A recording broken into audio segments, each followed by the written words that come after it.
তার চিতাতে তার জীবিত স্ত্রীকে পুড়িয়ে দেওয়া হতো। এর নাম সতীদাহ প্রথা। রসুল বললেন, স্বামী মারা গেছে তো স্ত্রী কি অপরাধ করেছে, তাকে জীবিত হত্যা করা হচ্ছে কেন? রসুল প্রতিবাদ করলেন। প্রতিবাদে বহু যুবক বহু মানুষ একত্রিত হলো, হালাফুল ফুজুল সংগঠন করলেন। সংগঠনের নেতা হলেন রসুল। সংগঠন করলেন, সংগ্রাম করলেন, প্রতিবাদ করলেন, গর্জে উঠলেন। তারপর পূর্ব যুগ অন্ধকারচ্ছন্ন যুগের থেকে নারীদের যে অসম্মান ছিল, নারীদের যে কলঙ্কিনী মনে করা হতো, রসুল সেই দাগ সারা জীবনের জন্য ঘুচিয়ে দিয়েছেন। জোরে বলেন সুবহানাল্লাহ। এর নাম ইসলাম, এর নাম শরীয়ত। আমার ভাইরা, স্ত্রীকে মূল্যায়ন করবেন, স্ত্রী থাকতে বাইরে সম্পর্ক করবেন না। তারপরেও যদি হয়ে যায় আল্লাহর কাছে তওবা করবেন, আল্লাহ এত বড় অপরাধ করেছি, স্ত্রীর চোখ আড়াল করে, আল্লাহ তুমি ক্ষমা করে দাও। একটু চিন্তা করো, তোমার বিছানায় তোমার বিবি কারো জায়গা দিল না অন্য কারো পুরুষের। তুমি কাজ থেকে আসার আগে তোমার সব রেডি করে দিল, কাজে যাবার আগে তোমার খানা রেডি, তোমার সব রেডি, ব্যাগ গুছিয়ে রেডি। তোমার স্ত্রী তোমার দাসীর মতো সেবা করেছে, শুধুমাত্র আমি স্বামী আমাকে পাওয়ার জন্য। তার বাপের মহব্বত, মায়ের মহব্বত, তার ভাইয়ের মহব্বত, বোনের মহব্বত, দাদা দাদি নানা নানি গোষ্ঠীর সব মহব্বতকে ত্যাগ করেছে। আর আমার আপনার মতো একজন আনজান অপরিচিত মানুষকে হাতে হাত দিয়ে স্বামী রূপে মেনে নিয়েছে, এর বিনিময়ে সব ত্যাগ করে দিয়েছে। এ যুবক চিন্তা করো, হে এই স্ত্রী যদি কিয়ামতের দিন আসামির কাঠগড়ায় দাঁড়িয়ে বলে, ও আমার স্বামী, আল্লাহ আমার স্বামীর পাওয়ার জন্য সারা দিন আমি না খেয়েছিলাম। আমার স্বামী আমার ঘরে আসার আগে আমার শাশুড়ির নির্যাতন, শ্বশুরের নির্যাতন, জায়ের নির্যাতন, ননদের নির্যাতন, পারিপার্শ্বিক সব নির্যাতন সয়েছি শুধু স্বামীর ভালোবাসা পাওয়ার লেগে। ওগো আল্লাহ, আমার স্বামীর পথ আমি চেয়ে বসেছিলাম, কখন আমার স্বামীটা বাড়ি আসবে, তার মুখটা আমি দেখব, এক প্লেটে খানা খাবো, একে অপরজনকে খাইয়ে দেবে। আয় আল্লাহ, এই আশার বাসা আমি অন্তরে নিয়ে সারাদিন ওই দরজা খুলে রাস্তার দিকে তাকিয়েছিলাম। কিন্তু আল্লাহ, আমার স্বামী আমার কষ্টের মূল্যায়ন করলো না, কষ্টের দাম দিল না। সারাদিন পরে এসে আমি খেলাম কি না খেলাম আমার কোনো জিজ্ঞাসাবাদ নাই, নিজে নিজের মতো খেয়ে মোবাইলটা নিয়ে পাঁচ ঘুরে শুয়ে পড়লো। এমন যুবক একটু খেয়াল করে দেখেন বহু আছে। স্ত্রীর সাথে ভালো মন্দ কথা নাই, সারাদিন তো স্ত্রীর সাথে তেমন কথা নাই, আবার মোবাইলটা পাঁচ ঘুরিয়ে শুয়ে কত মেসেজে কত কিছু ব্যস্ত হয়ে পড়লো। পরের মেয়েটা সব ছেড়ে এসেছে আমার ঘরে আমার ভালোবাসা পাওয়ার জন্য। অমুসলমান, স্বামীর এই দৃশ্য দেখে মেয়েটা ঝগড়া করতে পারে না, কিছুই করতে পারে না। গভীর অন্ধকারে মেয়েটা পাঁচ ঘুরে শুয়ে বালিশে কাঁদে আর চোখের পানি ফেলে, আল্লাহ আমার স্বামীরে তুমি হেদায়েত দাও। বদদোয়া দেয় না, ওগো আল্লাহ আমার স্বামীরে তুমি হেদায়েত দাও, আমার স্বামী আমার ভিতরে মোহাব্বত তুমি পয়দা করে দাও। সারা রাত মেয়েটা চোখের পানি ফেলে কাঁদে। ও মুসলমান যুবক হে, আজকে যারা স্ত্রীকে কষ্ট দিয়েছো মূল্যায়ন করলে না, আজকে যদি কাজে বরকত না হয়, মাস গেলে 20,000 ইনকাম, মাস শেষে জিরো অ্যাকাউন্ট, তারপরে কোনো বরকত নাই। আমি বলবো দুটো কারণ। এক নম্বর, পিতামাতাকে কষ্ট দেওয়ার কারণ। নাম্বার 2, স্ত্রীকে কষ্ট দেওয়ার কারণ। এক নম্বর কারণ কি? কাজে বরকত নাই, কাজ পায় না বহুদিন, যা ইনকাম করে হাতে টাকা থাকে না, শুধু তাবিজ করছে। অথচ সব থেকে বড় তাবিজ হলো নামাজ। আল্লাহ রাব্বুল আলামিন বলেন, আমি কেন বলেছি যে প্রথম নম্বর জায়গা হলো পিতামাতার, আর দ্বিতীয় হলো স্ত্রী পরিজন। প্রথম খরচ করতে হবে কার পিছনে? জি, পিতামাতার পিছনে। কষ্ট দেওয়া যাবে না। তুমি যতই নামাজ পড়ে কপাল কালো করে দাও, পিতামাতা যদি খুশি না থাকে তোমার নামাজ সব বেকার। ফাহাবিততা আমালুকুম, সব আমল আল্লাহ নষ্ট করে দেবেন পিতামাতা যদি নারাজ থাকে। কিসের তোমার আমার ইনকাম? আল্লাহ রাব্বুল আলামিনের রাসূলুল্লাহর কাছে প্রশ্ন করা হলো, ইয়াসালুনাকা মাযা ইউনফিকুন কুল মা আনফাকতুম মিন খায়রিন ফালিল ওয়ালিদাইনি ওয়াল আকরাবিন ওয়াল ইয়াতামা ওয়াল মাসাকিন ওয়া ইবনাস সাবিল ওয়াস সাইলিনা ওয়া ফির রিকাব। আল্লাহ তাআলা রসুলের কাছে প্রশ্ন করা হলো, ইয়াসআলুনাকা মাযা ইউনফিকুন, ও রসুল আমরা কোথায় খরচ করব এবং কি খরচ করব? আমরা যে ইনকাম করছি খরচটা করব কোথায়? উত্তম জায়গা কোন জায়গা একটু বলে দিন। আল্লাহ রাব্বুল আলামিন বলেন, কুল মা, নবী আপনি বলে দিন, আনফাকতুম মিন খায়রিন ফালিল ওয়ালিদাইন, খরচের প্রথম উত্তম জায়গা হলো পিতা আর মাতা। প্রথম খরচ কোথায় করতে হবে? শুনছেন বাবাজি? ঘুমাচ্ছেন না তো? প্রথম খরচ হবে পিতা মাতার পিছনে। নাম্বার 2 ওয়াল আকরাবিন, তারপরে তোমার পরিবার পরিজন, ছেলে মেয়ে, তোমার বিবি বাচ্চা, তার পিছনে খরচ করবে। প্রথম খরচ হবে পিতা মাতা, আর পিতা মাতাকে দেওয়ার পরে বাঁচলো স্ত্রী পরিজনকে দেবেন। এই কারণে বলেছি, কাজে যে পাও না, কাজে যে বরকত নাই, টাকায় যে বরকত নাই, তুমি হাজার তাবিজ ঝোলালেও কবুল হবে না, কাজ হবে না। পিতা মাতাকে ভালো রাখো, পরিবারকে ভালো রাখো, তাদের নেক দোয়া নেক নজরের বরকতে অল্প পয়সায় আল্লাহ বরকত বাড়িয়ে দেবে। এ আমল করবো ইনশাল্লাহ, বাপ মাকে দেখবো তো ইনশাল্লাহ। জওয়ান যুবকদের এগুলো শোনা দরকার। আব্বা মার তারা দেখে না, বাপকে বাপ বলে ডাকে না, মাকে মা বলে ডাকে না। এমন কি না, মানে ছেলে মেয়েদেরকেও নিজের বাপের কাছে পাঠায় না, মানে দাদুর কাছে তার নাতি নাতনিও আসতে পারে না, এমন পরিবার আছে। আফসোস ভাইরা আমার, আল্লাহ রসুল বলেছেন, কিয়ামতের পূর্বে জিনা বেড়ে যাবে, ব্যভিচার বেড়ে যাবে, স্ত্রী থাকতে বাইরে সম্পর্ক করবে। একটা নয়, দুটো নয়, নবীর আর এক হাদিস আছে, কিয়ামতের পূর্বে একটা পুরুষের মোকাবেলায় 50টা নারী থাকবে। একটা পুরুষ কটা নারী? 50টা। একটা পুরুষ 50টা নারী। লিওয়াহিদিল কাইয়িম লিখামসিনা ইমরাতান লিওয়াহিদিল কাইয়িম, রাসূল বলেছেন একটা পুরুষের 50টা নারী থাকবে, গার্লফ্রেন্ড থাকবে কিয়ামতের পূর্বে। মেলান বর্তমানে, আমি তো হাদিসগুলো বর্তমানে মেলাই, যে যা তিনি বলে গেছেন সব সত্য। ভাইরা আমার, বাড়িতে স্ত্রী, তারপরেও বাইরে বহু সম্পর্ক।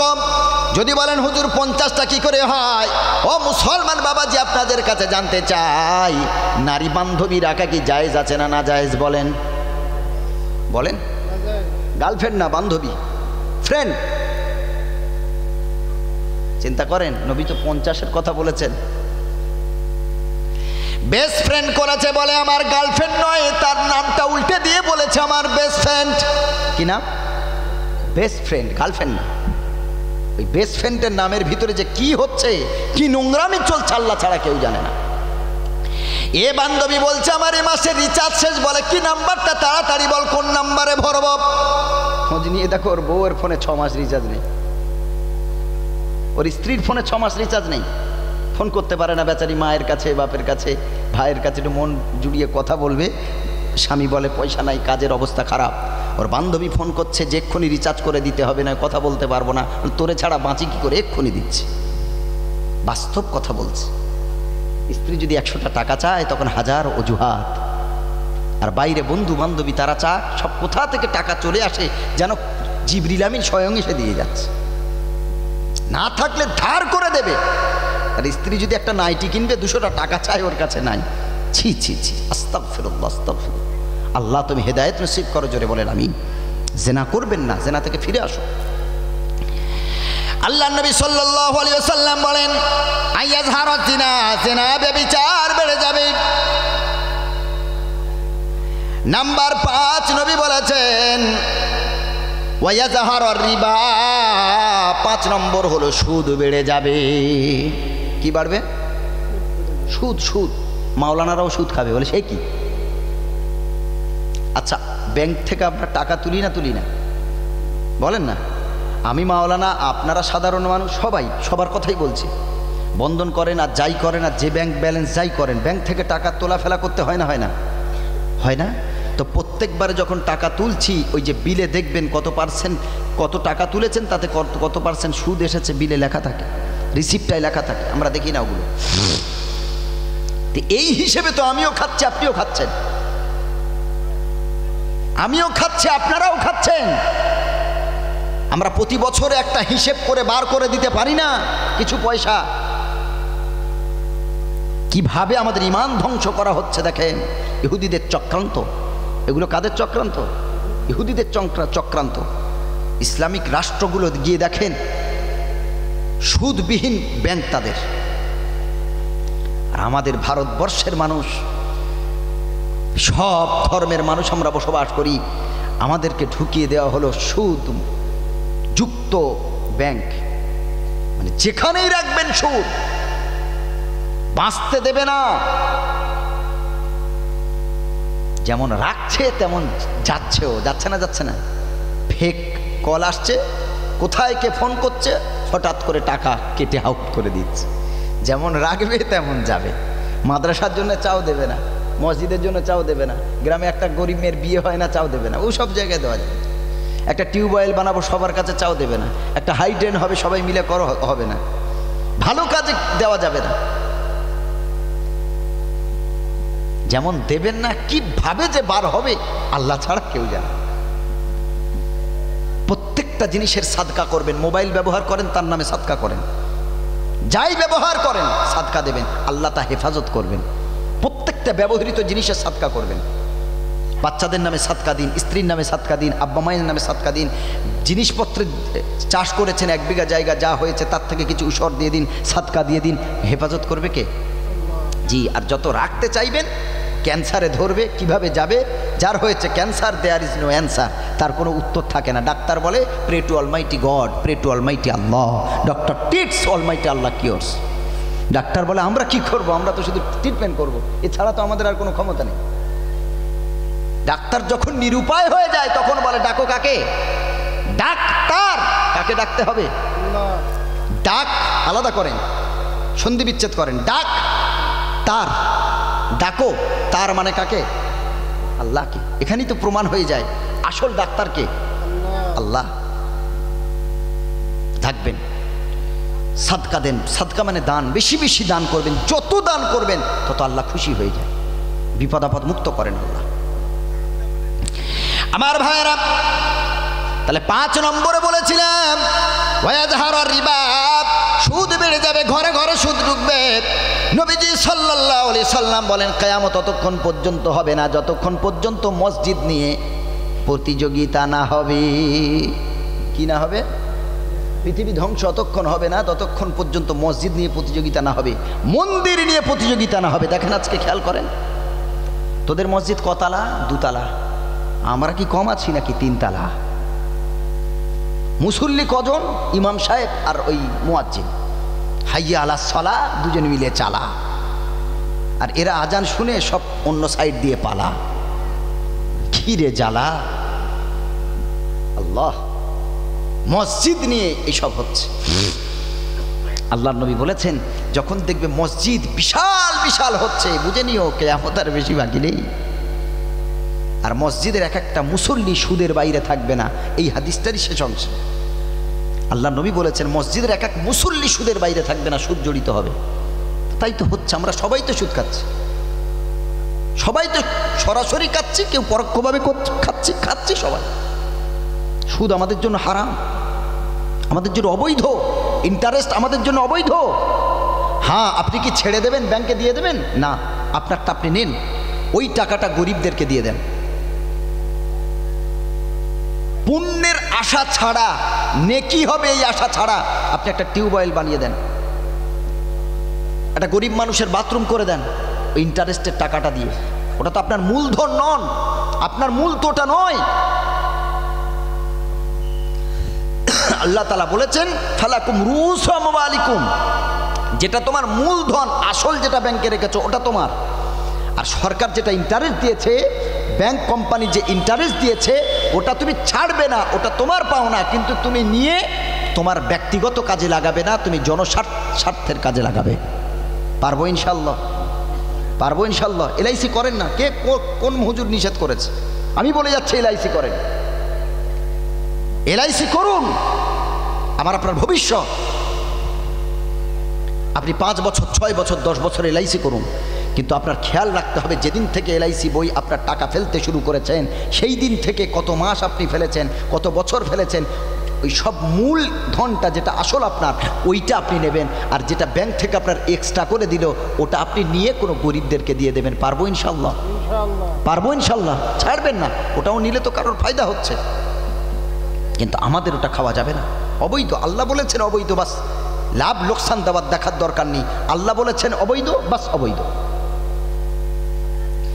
ভাইরা আমার, আল্লাহ আমাদের সুদ মুক্ত জীবন দান করুক, সকলে বলেন আমিন। আল্লাহ নবী সাল্লাল্লাহু আলাইহি ওয়াসাল্লাম বলেছেন, নাম্বার 6, ইয়াজহারুল গিনা, গান বাজনা বেড়ে যাবে, ঘরে ঘরে গান বাজনা ঢুকবে। আগে ওলামারা ফতোয়া দিয়েছিলেন টিভি হারাম, হারাম বলবে কোথায়? তখন তো একাত্রা বাড়িতে টিভি ছিল, এখন ঘরে ঘরে তো 7-8 ইঞ্চি টিভি শুরু হয়ে গেছে। ওই টিভি ছাড়া বাচ্চা ভাত খায় না, ওই টিভি ছাড়া বাচ্চা ঘুমায়ও। অনেক মায়ের, আমার মায়েরা মন দিয়ে শোনে, খবরদার বাচ্চাদেরকে মোবাইল দেখিয়ে খাওয়াবেন না, ওর এনজাইম সিস্টেম অচল হয়ে যাবে।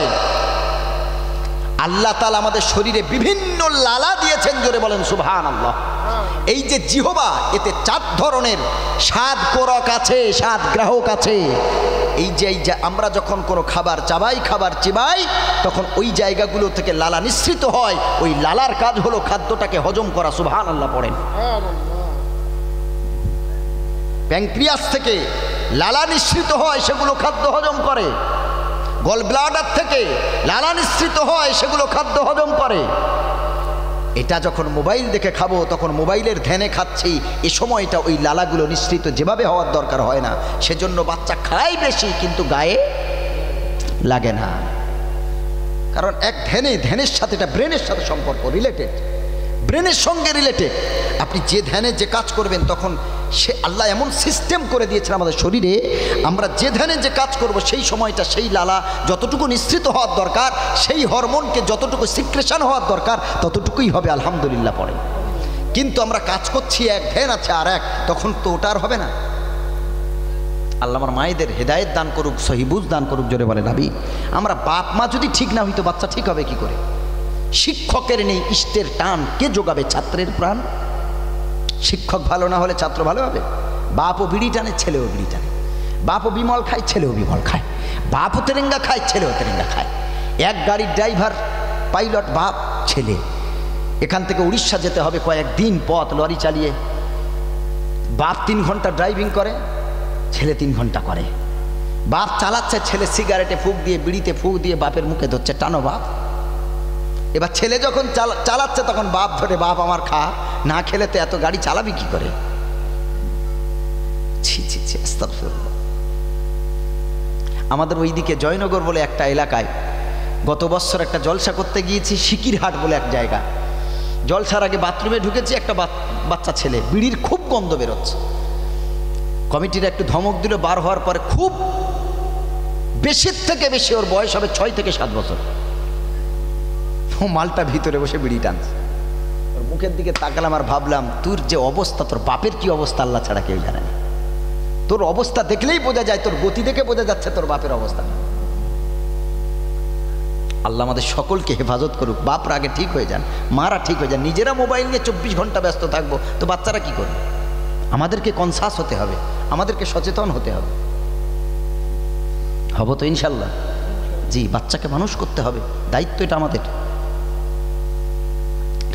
আল্লাহ নবী সাল্লাল্লাহু আলাইহি ওয়াসাল্লাম বলেন, কিয়ামতের পূর্বে গান বাজনা বেড়ে যাবে। আর গান বাজনার কাজ হলো মানুষকে অশ্লীলতার প্রতি বেশি টেনে নিয়ে যাওয়া।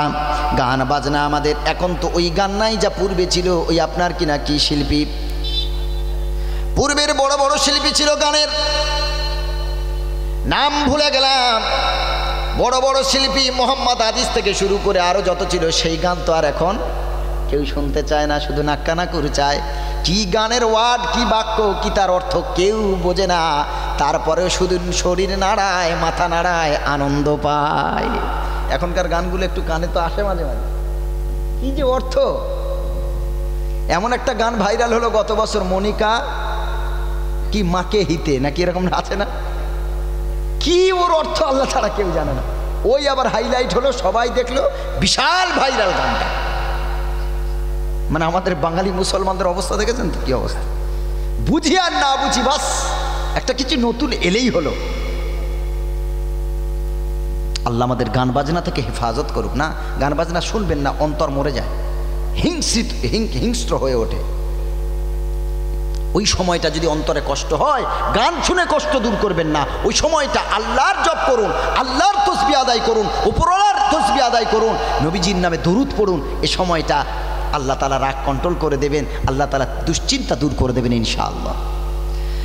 আল্লাহর নবী বলেছেন, ইযা গাদিবা আহাদুকুম ওয়া হুয়া কায়িমুন, যদি তোমাদের এমন অবস্থা হয়, দাঁড়ানো অবস্থায় যদি তোমাদের রাগ হয়ে যায়, গোসা হয়ে যায়, যদি তোমরা স্বামী স্ত্রীতে রাগ হয়ে গেল, বাপ বেটায় রাগ হয়ে গেল, মুসলমান, নবীজি আমার ১৫০০ বছর আগে কি দামি কথা বলে গেছেন। আল্লাহর নবী বললেন, যদি তোমাদের দাঁড়ানো অবস্থায় যদি তোমাদের রাগ হয়, ফাজিলিস, তাহলে তোমরা বসে পড়ো। যদি বসে রাগ কন্ট্রোল না হয়, তাহলে তোমরা শুয়ে পড়ো। এরপরেও যদি রাগ কন্ট্রোল না হয়, কোথায় বিষের পাত্র আছে খোঁজার দরকার নাই, দড়ি কোথায় আছে খোঁজার দরকার নাই, রেল লাইন কোথায় আছে খোঁজার দরকার নাই, আর হাই রোড কোথায় আছে খোঁজার দরকার নাই। নবীজি বলেছেন, যদি এতেও রাগ কন্ট্রোল না হয়, তাড়াতাড়ি অজু করো, পরিষ্কার পরিচ্ছন্ন হয়ে 2 রাকাত নফল নামাজ পড়ে কোরআন নিয়ে বসো। আল্লাহর কসম, নামাজের মাধ্যমে, কোরআনের মাধ্যমে যত রাগ থাকুক না কেন, আল্লাহ দূর করে দেবে।